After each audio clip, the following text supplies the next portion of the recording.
우리 정말 오랜만에 고린도 후서 말씀을 다시 수요 기도에서 나누게 됐습니다.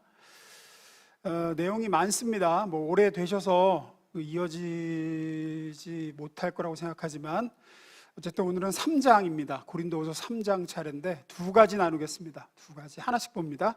첫 번째 읽어보겠습니다. 시작. 고린도후서 3장은 바울이 자신이 바로 하나님이 세우신 사도요, 새 언약의 일꾼이다, 이거를 변호하는 이야기로 시작합니다. 1, 2절 보겠습니다. 우리가 다시 자천하기를 시작하겠느냐. 자천은 스스로 추천한다는 거예요. 내가 하나님의 그리스도의 사도다. 또 우리가 어찌 어떤 사람처럼 추천서를 너에게 붙이거나 혹은 너에게 받거나 할 필요가 있느냐? 너희는 우리의 편지라. 이 편지라는 건 추천서라는 얘기입니다. 너희가 바로 우리 추천서다. 우리 마음에 썼고 무사람이 알고 읽는 바라. 이런 얘기를 하죠. 바울이 왜 이런 얘기를 하냐면 고린도 후서를 써보낼 때쯤에 고린도 교회에 거짓 사도들이 들어와서 스스로 자기들이 예수 그리스도의 사도라고 칭하면서 바울을 깎아내렸습니다. 바울은 사도가 아니다. 우리가 사도다. 바울은 예수님이 이 땅에 사역할 때 예수님 본 적도 없고 만난 적도 없고 그러는데 왜 바울이 사도냐? 우리가 사도다 라고 하면서 이제 아마 거짓 추천장도 들이밀고 이랬던 것 같습니다. 거기에 대해서 사도 바울은 내가 그리스도 예수의 사도요, 하나님의 종이요, 주님이 나를 통해서 일하신다는 분명한 증명서가 뭐냐? 바로 너희가 아니냐 이거예요. 다시 1, 2절 봅니다. 우리가 다시 자천하기를 시작하겠느냐? 우리가 어찌 어떤 사람처럼 추천서를 너에게 붙이거나 혹은 너에게 받거나 할 필요가 있느냐? 너희는 우리의 편지라. 우리 마음에 썼고 무사람이 알고 읽는 바라. 이게 무슨 얘기냐면 너희가 우리 추천서다. 너희가 바로 내가 사도라는 증명서가 바로 너희들이다 라는 얘기가 뭔 얘기냐면 이거예요. 너희가 예수 믿게 되지 않았느냐? 내가 전한 예수 그리스도의 말씀, 그 복음을 듣고 그 진리를 듣고 너희가 변하지 않았느냐? 하나님을 모르고 살던 죄인이던 고린도 사람들이었는데 이제는 하나님을 알고 믿고 자녀가 되어서 전혀 새로운 삶을 살고 있지 않느냐? 그리스도 예수의 제자가 되지 않았느냐? 너희가 누굴 통해서? 내가 전한 말씀을 통해서. 그래서 너희가 내 추천서고 너희가 바로 내가 하나님의 사도라는, 그리스도의 사도라는 증명서다. 그 일을 하나님께서 누굴 통해 하셨느냐? 나를 통해서 하셨지 않느냐? 나를 보내서 그리스도 예수의 복음의 말씀을 전하게 하셨고 그 나를 통해 전해진 말씀을 듣고 너희가 구원받고 성령받고 변화된 삶을 살고 있지 않느냐? 새 삶을 사는 게 아니냐? 그게 바로 내가 그리스도 예수의 사도라는 확실한 증거다. 다른 추천서가 무슨 필요가 있냐? 너희가 바로 내 추천서다, 증명서다. 이 얘기를 하는 거죠. 기독교는 기독교가 진리라는 증거를 철저히 계시된 진리, 즉 말씀에다가 둡니다. 우리는 다른 걸 보고 기독교가 진리임을 믿는 게 아닙니다. 우리는 계시된 말씀, 복음의 진리를 통해서 하나님이 누구신지 알게 되고 그 말씀을 들으면서 하나님을 만나고 한 번도 본 적 없는 예수를 사랑하게 되고 사모하게 되고 믿게 되고 따르게 되는 겁니다. 다른 종교는 그렇지 않아요. 다른 종교는 내가 믿는 대상은 분명하지도 않고 그렇게 중요하지 않습니다. 그렇게 사랑하고 사모하고 그러지 않습니다. 중요한 건 내가 요구하는 거를 들어주고 내가 듣기 원하는 이야기를 해주고, 그게 중요해요. 그게 관세음보살이든 무슨 작두만신이든 조상신이건 그건 크게 중요하지 않습니다. 그저 내 소원, 내 바람을 들어주고 잘 될 거라고 이야기해주고 어려움과 고통은 피하게 해주겠다고 약속해주고 그러면 오케이입니다. 그게 누구든 크게 상관하지 않습니다. 이것이 기독교와 다른 종교의 굉장히 근본적이고 커다란 차이점 중 하나죠. 고린도 교회에 거짓 사도들이 들어와서 자기 자신이 하나님의 종이라고 우길 때 내놓은 것들과 그것들을 보고 미혹된 고린도 교회 교인들이 공통되게 오해한 근거들도 그런 겁니다. 하나님이 누구시고 하나님의 진리의 말씀이 아니라 자기들이 듣고 싶은 이야기를 해주는 거예요. 이 거짓 사도들이 잘 될 거라고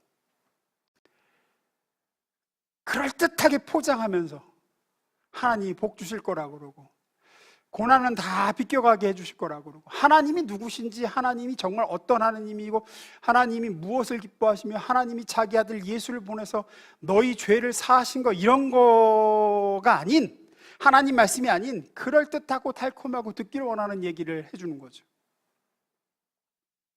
그러면서 바울이 틀렸다, 자신들이 옳다, 그렇게 얘기하는 겁니다. 거기에 대해서 사도 바울이 하는 얘기가 이거죠.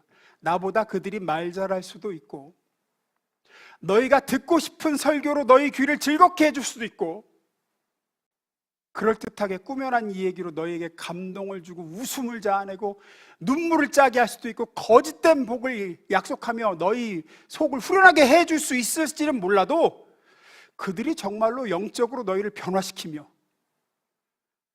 하나님의 사람으로 거룩과 그리스도의 생명으로 너희들을 진전시키나, 그걸 묻는 거죠.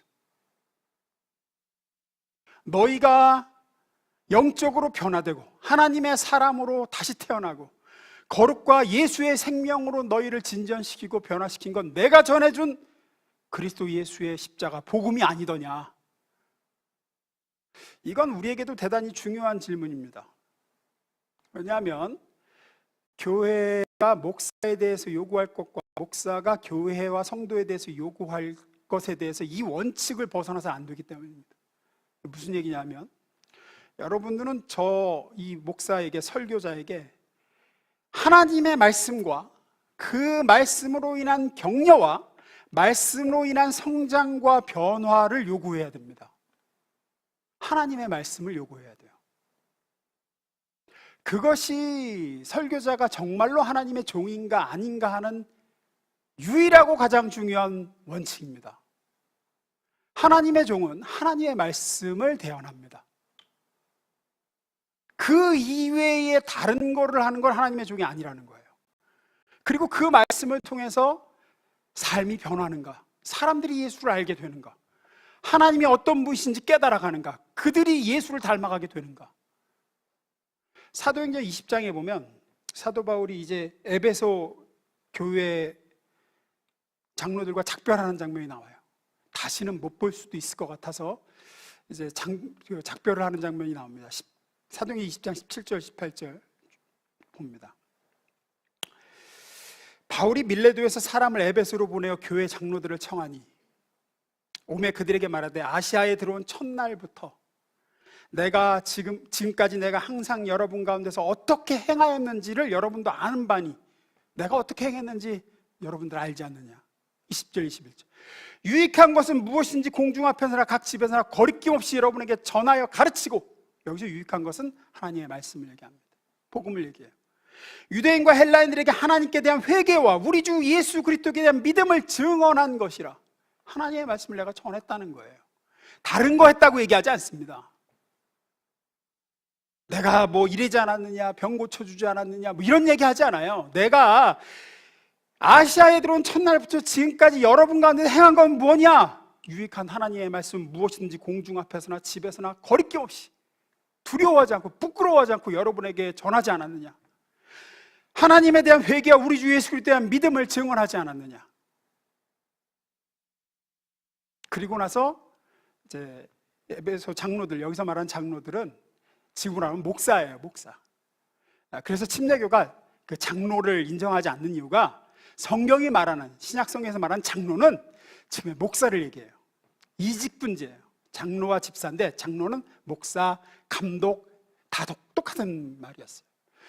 즉 에베소 교회 목회자들에게 당시 교회는 에베소가 이렇게 큰 건물에 모여 있는 게 아니라 집집마다 이렇게 가정교회로 모였고 그 가정교회마다 목회자로서 장로들이 있었으니까 그 장로들에게 부탁하면서 이 얘기를 하는 겁니다. 29절 읽습니다. 시작.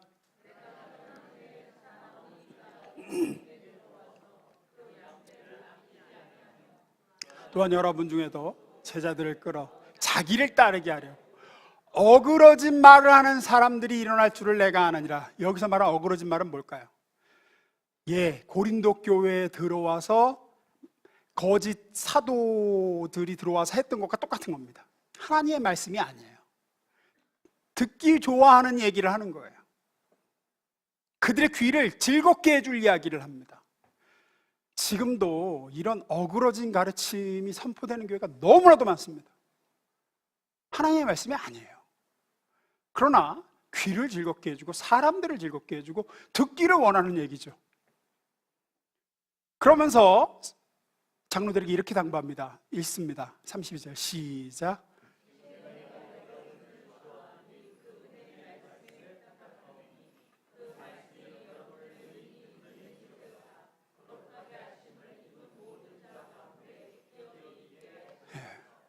말씀에 부탁한다. 그 말씀이 여러분을 세우고 교회를 세울 거다. 바울이 어떻게 했습니까? 바울은 고린도 교회에서건 에베소 교회에서건 하나님이 무엇을 좋아하시며 하나님은 어떤 분이시며 하나님이 우리에게 무엇을 요구하시며 하나님이 그리스도 예수를 통해서 우리를 어떻게 사랑하셨으며 앞으로 우리에게 주시길 원하시는 게 무엇인지 나는 이것만 전했다는 거예요. 바울이 전한 말씀은 하나님이 뭘 기뻐하시고 뭘 싫어하시고 하나님은 어떤 분이시며 하나님은 그리스도 예수 안에서 너희에게 어떤 삶을 요구하시는지 이것이 말씀을 맡은 사역자가 전해야 될 하나님의 말씀이라는 겁니다. 하지만 오늘날 이것은 굉장히 어려운 일이 되어버렸습니다. 왜 어려우냐? 그 디모데 후서에 나오죠. 사도 바울이 디모데에게 한 얘기 3절 4절 때가 이르면 사람들이 건전한 교훈을 받으려 하지 않고 귀를 즐겁게 하는 말을 들으려고 자기네 욕심에 맞추어 스승을 모아 드릴 것입니다. 그들은 진리를 듣지 않고 꾸며낸 이야기에 귀를 기울일 것입니다. 이때가 되었기 때문입니다. 이 말세의 일은 모든 교회에서 정도의 차이만 있지 일어나고 있습니다. 사람들은 귀를 즐겁게 하는 말을 들으려고 자기네 욕심에 맞추어 설교자들을 모아드립니다. 그리고 설교를 잘한다고 얘기하는 건 뭐냐면 듣기 좋은 얘기예요. 그러면서 무슨 얘기를 하냐면 울리든지 웃기든지 둘 중에 하나는 해야 되는 거 아니냐 이딴 소리를 해요. 하나님의 말씀이 중요한 게 아니에요. 전부 다 자기가 듣고 싶어하는 이야기를 강단에서 해주기를 바랍니다. 성경적이지 않아요. 조금 어려워지면 안 들으려고 해요. 그래도 다소 복음적이지 않아도 괜찮아요. 성경적이지 않아도 괜찮아요. 쉽고 재밌고 들으면 위로가 되고 힘이 되고 지어낸 말이라고 그래도 열광해요. 자신들의 필요를 먼저 채워달라고 얘기해요. 공감해 복을 얘기하고 소원을 이루어주는 하나님에 대해서 얘기해달라고 얘기합니다. 이래야 사람도 모입니다. 이래야 사람이 모여요. 디모데후서 4장 3절 현대어로 봅니다. 사람들이 바른 교훈을 듣지 않고 오히려 자기 욕심을 따를 것이며 자기들의 귀를 즐겁게 하는 교사의 말을 들으려고 그들에게 모여들 때가 올 것입니다. 그렇게 되었습니다. 이걸 채워주지 못하면 채워줄 교회와 채워줄 설교자들에게로 갑니다. 우리 교회는 그 정도까지는 아닌데 어떤 교회들은 정말로 설교 가지고 불평하고 원망하고 심지어 협박도 합니다. 제 동기 중 하나는 그래서 사임했습니다. 그런 얘기는 그만하고 다른 얘기 설교를 좀 해달라고 그래서 강단에 대해서 자꾸 얘기하면 저는 사임하겠습니다. 그리고 사임했습니다. 이 부분에서 저 역시 마음에 부담되고 유혹받고 하는 부분이 있습니다. 어떤 유혹과 어떤 부담이 있느냐 이런 거죠. 설교를 하면서 목사는 설교를 듣는 교인들의 눈치를 안 볼 수가 없어요. 보게 되어 있습니다. 그거는 뭐 어떤 비굴한 입장에서 보는 눈치가 아니라 가르치는 사람이 내가 가르치는 가르침이 제대로 전달되고 있는가를 봐야 하는 입장에서 보는 눈치예요. 이게 지금 듣고 있나? 반응이 어떤가? 그런데 많은 경우에 쓸데없는 데서 좋아하고 반응을 잘해줍니다. 핵심적인 내용이 아닌데 지금 전하고자 하는 하나님의 말씀이 그 본질이 아닌 영역에서 반응이 좋아요. 그럼 목사가 어떻게 되냐? 그리로 쫓아갈 유혹을 받습니다. 사람이라서. 청중들이 좋아하고 호응하는 이야기를 자꾸 해주고 싶어요. 내가 사람에게 좋게 하랴, 하나님께 좋게 하랴, 내가 사람에게 좋게 하면 그리스도의 종이 아니니라 라고 자신을 다잡지만 자꾸만 그렇게 갑니다.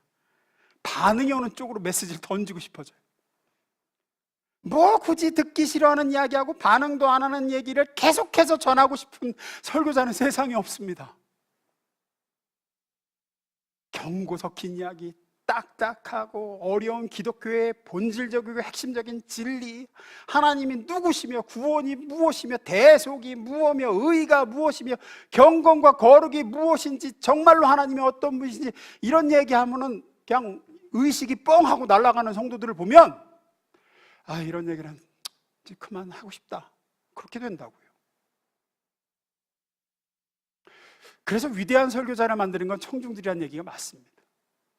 마틴 로이드 존스 목사님이란 분이 있어요. 여러분 잘 모르겠지만 대단히 위대한 분입니다. 마틴 로이드 존스의 기독교 그 로마서 강해가 들어오기 이전에 한국 강단에는 복음이 없었다라고 하는 얘기하기까지 해요. 근데 그 분의 설교를 만약에 한국 교회에서 그대로 전했다, 그럼 그분은 아마 6개월 이내에 교회에서 쫓겨났을 거라는 얘기가 대다수입니다. 아무도 안 들었을 거다. 복음의 진리고 핵심이고 정수지만 한국 성도들은 안 들었을 거다. 그걸 들어준 그 웨스트민스터 채플의 성도들이 대단했다. 그 설교를 들어주고 감동하고 그 설교에 가슴을 치고 회개하고 다음 주에도 이 같은 복음의 말씀을 전해달라고 했던 성도들 때문에 그 위대한 마틴 로이드 존스의 설교가 가능했다는 얘기가 맞아요. 설교자는 설교자대로 성도들이 무엇을 원하고 어떻게 반응하든지 하나님의 말씀을 전해야 됩니다. 그것이 설교자의 사명입니다. 반면에 또한 성도들은 끊임없이 목사와 설교자에게 하나님의 말씀을 전하라고, 진리를 바르게 선포하라고 얘기해야 됩니다. 요한복음 6장에 보면 예수님이 어려운 말씀을 하자 많은 사람이 떠나가는 얘기가 나오죠. 제가 전에도 읽었습니다. 6장 66절. 그때부터 그의 제자 중에 많은 사람이 떠나가고 다시 그와 함께 다니지 아니하더라. 예수께서 12 제자에게 이르시되 너희도 가려느냐? 시몬 베드로가 대답하되 주여, 영생의 말씀이 주께 있사오니 우리가 누구에게로 가오리까? 요 베드로와 같은 역할을 해줄 성도들이 있어야 됩니다. 그래야 설교자는 용기를 잃지 않고 끊임없이 하나님의 말씀을 대언할 수가 있어요. 저는 저대로, 여러분은 여러분대로 하나님의 종된 증거, 교회의 건강함의 청도는 강단에서 정말 하나님의 말씀이 전해지는가입니다. 엉뚱한 얘기 말고, 사람이 듣기 원하는 얘기 말고. 그래서 교인 수가 설사 줄어도 좀 듣고 싶은 이야기를 하라고 불평하며 사람들이 떠나가도 베드로와 같이 영생의 말씀을 사모하는 제자들이 있으면 그 교회는 바로 서며 설교자는 올바르게 하나님의 말씀을 전파할 수 있을 줄로 믿습니다.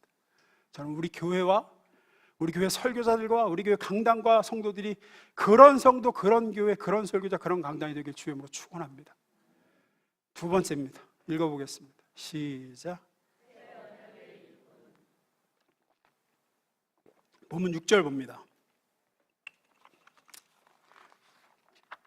제가 읽겠습니다. 그가 또한 우리를 새 언약의 일꾼 되기에 만족하게 하셨으니 율법의 조문으로 하지 아니하고 오직 영으로 함이니 율법의 조문은 죽이는 것이요 영은 살리는 것이니라. 이런 말씀을 해요. 새 언약의 일꾼이라고 얘기를 말씀해요. 율법 얘기를 합니다. 율법의 기능이 뭐냐? 율법 조문의 기능이 뭐냐? 율법의 기능이 뭡니까? 죄를 드러내고 죄인을 정죄하며 심판하는 겁니다. 우리가 로마서에서 배웠듯이 율법의 기능은 죄로 심히 죄되게 하는 거예요. 죄를 분명히 지적하고 정죄하여 심판하는 것이 기능입니다. 이걸 못 지키면 벌받고 멸망받을 것을 선포하고 그 율법을 받아서 내려오고 그 율법을 전해주고 그 율법으로 경고하는 직분도 여기 보면 영광이 있었다라는 얘기를 합니다. 7절 8절 돌에 써서 새긴 죽게 하는 율법 조문의 직분도, 이게 옛 언약의 직분이죠. 구약 시대의 모세를 비롯한 레위인들 그리고 여러 선지자들, 이게 다 이제 옛 언약의 직분이죠. 이 죽게 하는 율법 조문의 직분도, 정죄하고 경고하고 심판하게 하는 이 직분도 영광이 있어 이스라엘 자손들은 모세의 얼굴에 없어질 영광 때문에 그 얼굴을 주목하지 못하였거든.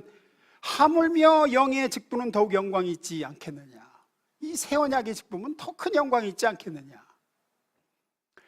이 죽게 하는 율법을 받아 내려온 모세도 하나님 대면에 갖고 얼굴이 그냥 광채가 나고 그거를 사람들이 똑바로 못 쳐다보니까 가리우냐고 얼굴에 수건을 두를 정도였는데, 하물며 이제는 은혜를 선포하고 하나님 안에서의 죄사함과 구원과 영생과 예수 안에 생명의 새로운 삶을 전해주는 이 새 언약의 직분에는 더 큰 영광이 있지 않겠느냐.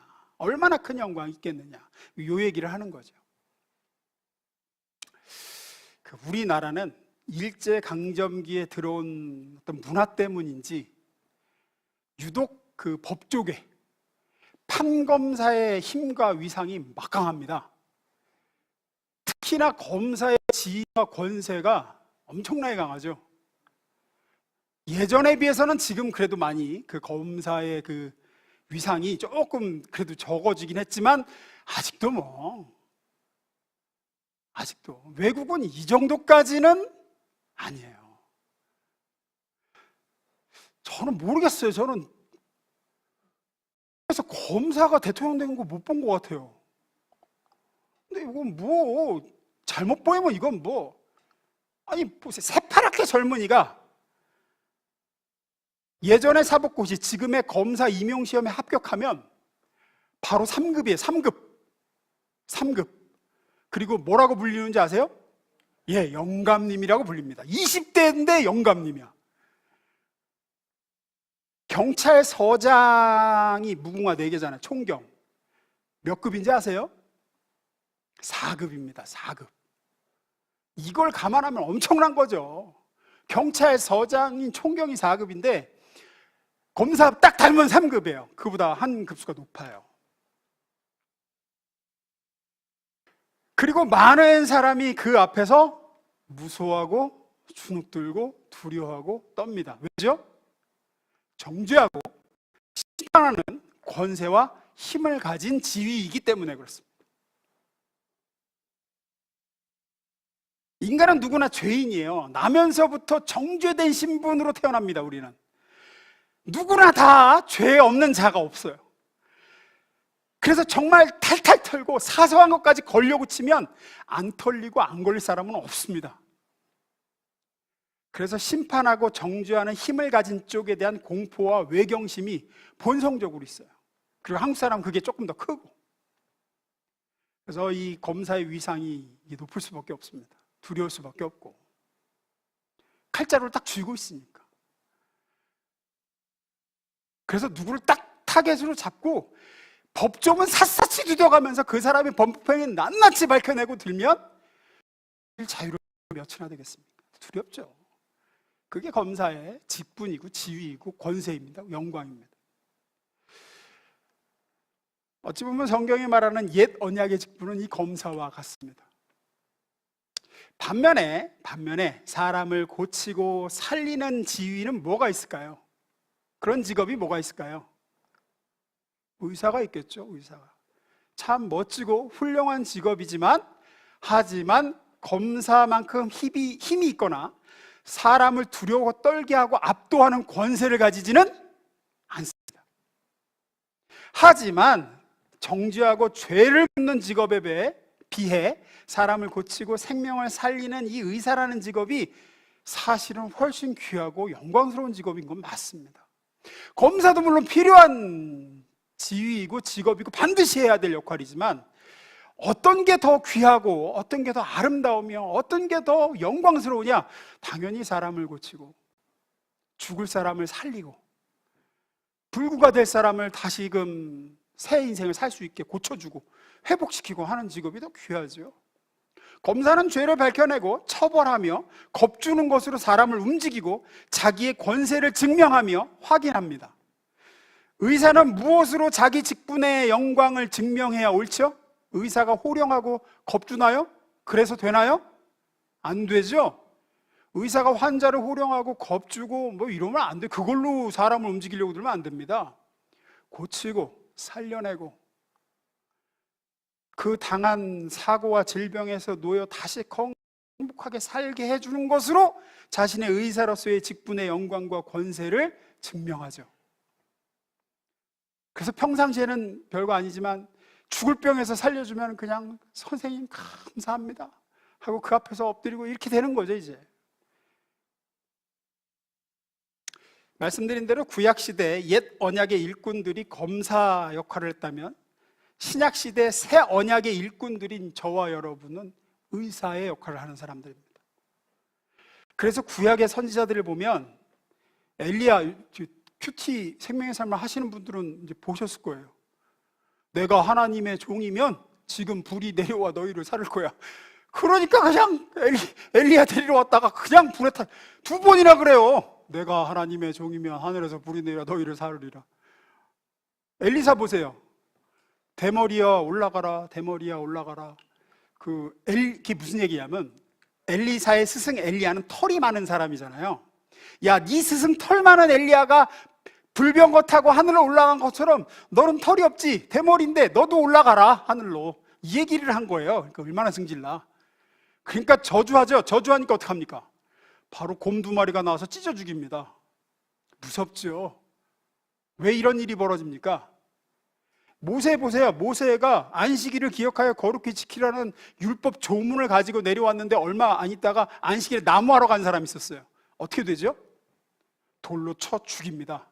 왜 이런 일이 벌어집니까? 옛 언약의 일꾼들입니다. 정죄하고 심판하고 하나님의 기준에 미달이면 잘라내버리고 죽이고 돌로 치고 공포와 두려움으로 죄를 멀리하게 만드는 직분이었습니다. 두려워 떨게 하면서 하나님께 어떻게든지 복종하도록 만드는 게 그들의 역할이었습니다. 죄의 영향력을 어떻게든지 억누르게 하고, 이게 침례 요한 때까지였어요. 침례 요한 때까지. 침례 요한까지가 옛 언약의 직분자들입니다. 회개하라, 도끼가 이미 나무 뿌리에 놓였으니, 이게 침례 요한이잖아요. 거기까지가 옛 언약의 직분자들이에요. 그래서 예수님이 뭐라고 하십니까? 누가복음 7장 28절 읽습니다. 시작. 아니.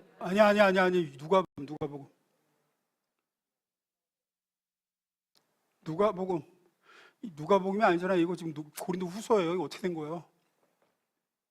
누가복음 7장 28절.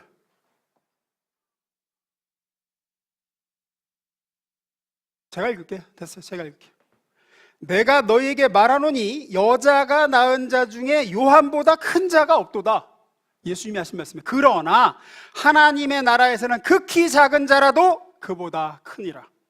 이게 왜 그러냐 하면 이제 새 언약의 시대가 도래하고 난 이 하나님의 나라에서는 지극히 작은 자라도 요한보다 크다. 왜? 새 언약의 일꾼이다. 예전에는 정죄하고 하나님의 심판을 선포하며 하나님의 법을 선포하며 그 기준에 미달이면 잘라내고 돌로 쳐 죽이고 그래서 죄가 번지지 못하게 하는 게 그들의 일이었다. 그러면 이제 침례 요한 이래로 하나님께 부름받는 일꾼들은 새 언약의 일꾼이다. 그들은 생명을 살리며 회복시키고 하나님의 영을 받게 하여 속에서부터 진정한 변화가 일어나게 하며 하나님의 은혜와 속죄를 선포하고 구원을 전하는 일꾼들이기 때문이다. 그래서 침례 요한보다 그 누구도 큰 자가 되는 거예요. 새 언약의 일꾼의 영광이 훨씬 크기 때문에 정죄하고 심판을 선포하며 잘라냈던 옛 언약의 그 어떤 선지자, 그 어떤 하나님의 사람보다 이 새 언약의 일꾼이 맡은 이 일은 크고 영화롭고 아름다운 직분이기에 그렇습니다. 그게 바로 저와 여러분이 맡은 직분입니다. 생명을 살리고 하나님과 죄인을 화목시키며 그들에게 하나님의 영을 부어주게 하고 새로운 삶을 살게 하고, 우리가 바로 지금 그 새 언약의 일꾼들로 부름받은 자들이. 그래서 고린도 성도들에게 사도 바울은 이렇게 얘기하는 겁니다. 고린도후서 7장 2장 7절부터 11절입니다. 그런즉 너희는 차라리 그를 용서하고 위로할 것이니 그가 너무 많은 근심에 잠길까 두려워하노라. 그러므로 너희를 권하노니 사랑을 그들에게 나타내라. 너희가 무슨 일에든지 누구를 용서하면 나도 그리하고, 내가 만일 용서한 일이 있으면 용서한 그것은 너희를 위하여 그리스도 앞에서 한 것이니 이는 우리로 사탄에게 속지 않게 하려 함이라. 우리는 그 계책을 알지 못하는 바가 아니로라. 우리는 다 이제 새 언약의 일꾼입니다. 그 얘기예요. 서로 용서하고 어떻게든 살리고 회복시키는 일을 하라고 그리스도께서 우리를 부르셨습니다. 그래서 고린도 전서에서 그 죄 지은 사람들을, 그들을 책망하고 징계하고 한 것도 다 그들을 회복시키고 살리기 위함입니다. 우리는 그런 직분으로 지금 의사로 부름받은 자들이지 검사로 부름받은 자들이 아니기 때문입니다. 그것을 위해 부름받았고 우린 그것을 위해 모였고 그것을 위해 지금 쓰임받아 하나님의 사람으로 공동체로 모여 있습니다.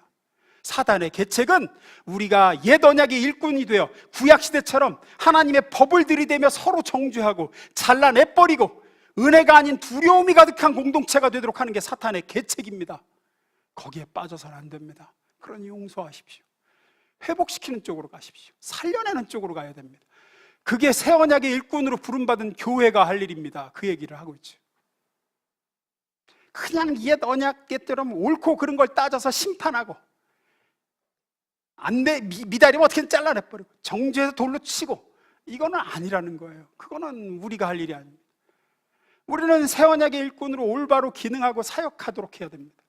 그 교회가 이 새 언약의 일꾼들로 채워져 있고 올바로 기능하면 거기에는 은혜가 담겨지고요, 사람이 회복되고 변화되고 큽니다.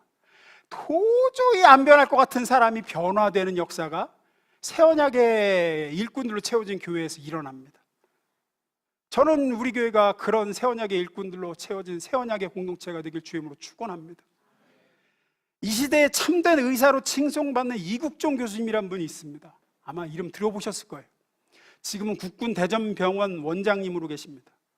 유명했던 그 낭만다터 김사부의 모델로 유명하죠. 이분이 외상 외과 전문의인데 이분의 모토가 뭐냐? 살린다. 어떻게든 살린다.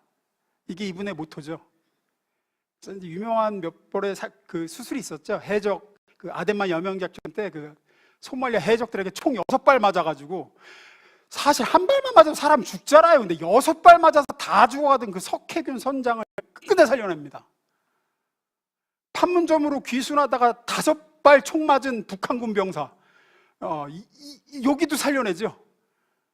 그러면서 이분 얘기가 돈이 문제가 아니다. 생명을 살려야 되지 않느냐. 그래서 이제 이 석혜균 선장 의료비가 3억이 넘게 들어갔대요. 하지만 살려낸다. 그 판문점 귀순하다 5발 총 맞은 북한군 병사 수술하는데 사람 3명의 혈액이 들어갔대요. 인간 3명의 혈액이 투입되면서 살렸대요. 아니, 살겠다고 남한으로 온 사람을 어떻게든 살리는 게 내 역할이냐. 살려냈죠. 이분의 또 수술할 때 특징이 신체 어느 부위도 포기해서 잘라내지 않고 어떻게든 회복시킨다. 포기해서 절단할 때는 언제냐? 도저히 회복 불능이고, 이 부위로 인해서 온몸이 죽게 생겼을 때만 어쩔 수 없이 절단한대요. 그 외에는 어떻게든 살려서 회복시켜 다시 예전의 기능을 할 수 있도록 해주는 게 외상 외과에서 자기의 사명이라고 생각한대요. 그래서 이분 이전에는 중증 외상 환자 생존율이 우리나라가 5% 미만이었대요. 근데 이분이 이제 외상센터 하고 이국종법을 만들고 그 다음에는 생존율이 지금은 이제 40%가 넘어간대요. 제가 이분을 보면서 하나님이 왜 자기 아들을 사람으로 보내 십자가에 못 박아 저주하고 우리 대신 벌 내려 죽이고 이런 방법을 동원하셨을까? 어떻게든 회복하여 살리려고 했습니다. 죄인인 우리를 노아 홍수 심판이나 소돔과 고모라 심판처럼 그냥 정죄하고 벌하여 잘라내버리시는 방법이 아니라 어떻게든 살리고 새 사람으로 빚고 구원하고 용서하여 품고 자녀 삼아 생명으로 새로운 삶을 주시려고 했어요. 그래서 하나님은 그 방법을 택하셨죠. 이사야 선지자는 이 새 언약의 은혜를 이렇게 얘기했습니다. 이사야 42장입니다. 제가 읽습니다. 여기에 나의 종이 있다. 그는 내가 믿어주는 자 마음에 들어 뽑아 세운 나의 종이다. 그는 나의 영을 받아 문민족에게 바른 인생길을 펴주리라. 갈대가 부러졌다 하여 잘라버리지 아니하고 심지가 깜빡거린다 하여 등불을 꺼버리지 아니하며 소경들의 눈을 열어주고 감옥에 묶여있는 이들을 풀어주고 캄캄한 영창 속에 갇혀있는 이들을 놓아주어라. 이게 예수님에 대한 이사야의 예언이죠. 예수님이 오셔서 이렇게 우리를 잘라내지 않으시고 꺼버리지 않으시고 어떻게든 살려 하나님의 사랑받는 아들이 딸이 되게 하셨습니다. 우리를 포기하지 않으시고 저 같은 인생을 끝끝내 붙잡아서 회복시키시고 하나님의 아들이 되게 하시고 주님 안에서 새로운 삶을 살게 하셨죠. 그렇게 우리는 이제 새로운 인생을 살게 되었습니다. 하나님의 자녀 영생을 상속받게 되었습니다. 동시에 이제 이 예수님이 하시던 사역을 이어받은 새 언약의 일꾼으로 우리는 부름을 받았습니다. 그 하나님께서 우리에게 이 새 언약의 일꾼으로 우리를 불러 맡기시며 우리 주변에 두신 영혼들을 너도 포기하지 말고 어떻게든 살려라. 잘라낼 생각만 하지 말고 어떻게든 회복시켜라. 정죄할 생각하지 말고 어떻게든 품고 용서하여 그 사람이 회복하여 제 기능을, 하나님이 그 사람을 원래에 창조했던 그 모습대로 살아갈 수 있도록 해줘라. 이 영광스러운 직분을 잘 감당하는 저와 여러분 될 수 있기를, 우리 교회 되기를, 그래서 훗날 주 앞에 잘하였다 칭찬받는 저와 여러분 되기를 주의 이름으로 축원합니다. 기도하겠습니다.